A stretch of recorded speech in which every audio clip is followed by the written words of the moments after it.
আসসালামু আলাইকুম, welcome back to my channel. আশা করছি সবাই ভালো আছেন। আমি এবং আমার ফ্যামিলির সবাই আলহামদুলিল্লাহ ভালো আছি। তো এই যে দেখতে পাচ্ছেন এখানে দুইটা ভুট্টা নিয়ে আরশি খেলতেছিল। আমি এইমাত্রই নিয়ে আসলাম এই ভুট্টা দুইটা ছাড়ানোর জন্য।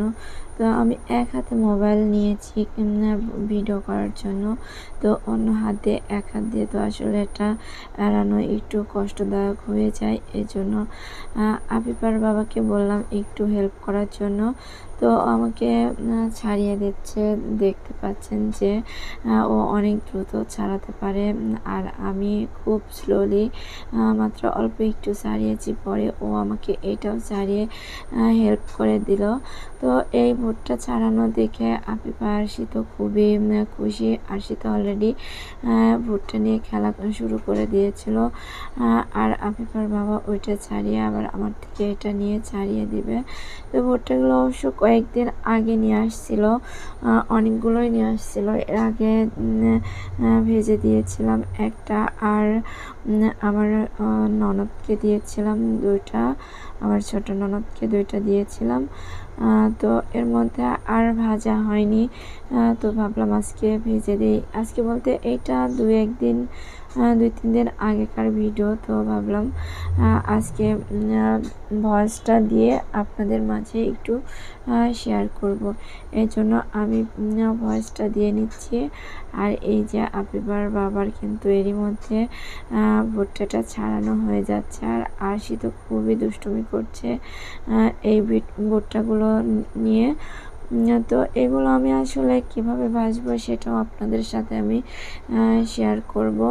তো আমি যেভাবে ভাজি, তো পাশে আমার এক আপু বললো যে এটা নাকি আগে একটু লবণ দিয়ে মাখিয়ে রেখে দিতে হবে, তারপরে তেলের উপর দিয়ে ভাজতে হবে। কিন্তু আমি এর আগে যেদিন ভেজেছিলাম সেদিন আমি অন্যরকম করে ভেজেছিলাম, প্রায় সেম বাট একটু ডিফারেন্ট।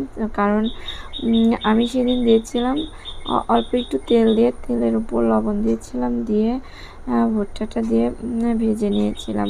আর এই দিনকে আমি আপুর কথা মতো হচ্ছে আগে ভুট্টার সাথে লবণ দিয়ে মেখে রেখে দিয়েছিলাম, তারপরে ভেজেছিলাম। তো আসলে কোনো পার্থক্য নাই, একই রকমই হয়। তারপরে দেখেন ভুট্টা তো ছাড়ানো হয়ে গিয়েছে, কিন্তু আর সেইগুলো আমাকে নিয়ে যেতে দিচ্ছে না। ও বিছানায় বসে বসে এগুলো নিয়ে খেলছে, ওর বাবাকে দিচ্ছে, ওর আন্টিকে দিচ্ছে, আবার মানে অনেকক্ষণ ধরেই ও এগুলো নিয়ে খেলতেছিল, আমাকে দিচ্ছিল না। তো ভাবলাম যে ও যেহেতু একটু এনজয় করতেছে করুক, তারপরে যখন রেখে দেয় তখনই আমি নেব। তো ওর খেলা যখন শেষ হয়ে গেল তখন আমি এগুলো নিয়ে এসে একটু লবণ দিয়ে মেখে রেখে দিয়েছিলাম। তো এখানে দেখতে পাচ্ছেন যে প্লেটের সাথে লবণ কিন্তু লেগে আছে, আর এটা আমি খুন্তি দিয়ে ভুট্টার সাথে তুলে দিচ্ছি। আর এই ভুট্টাটা আমি ভাজা শুরু করে দিলাম। এটা তো আসলে পপকর্নের মতো ক্ষয় হয় না ওই রকমভাবে, এটা মানে এরকমই থাকে, শুধু মশমশা হয়ে যায়, কালারটা একটু চেঞ্জ হয়ে যায়, এই আর কি। এই যে দেখতে পাচ্ছেন আমার ভুট্টা ভাজিটা কিন্তু হয়েই আসছে। আপনারা কে কে এইভাবে ভুট্টা ভাজি করে খান আমাকে কমেন্টস করে জানাতে পারেন। আর আমার আজকের ভিডিওটি যদি আপনাদের ভালো লেগে থাকে তো অবশ্যই সাবস্ক্রাইব করে পাশে থাকবেন। আর সবাই ভালো থাকবেন। আসসালামু আলাইকুম।